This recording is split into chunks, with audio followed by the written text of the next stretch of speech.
Po zakončenju uspішних robotnjah, kotre organizovani prešloho roku u sotrudnictve z Kancelariju Evropske delegaciji i Ministerstvom kulturi i informovanja, naša hiža predlužela toto sotrudnictvo i organizovala dopoljňujúci seminari. Novinare z daskelih redakcijoh toho tižnja učestvuju u roboti seminara o mobilnim novinarstve, odnosno znimanju pripovetki s mobilnim telefonom.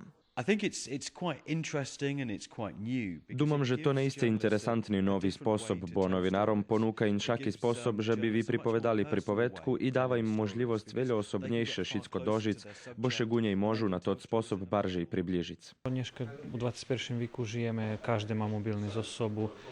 Думам, že to tá perša pomoc, ktorá nám môže poslúžiť všetko zňac i vymontirať tako, že netreba nám vecka i kamera, i rachunkar, i neznam ešte co, ale dozljem mať zo sobu mobilný telefon.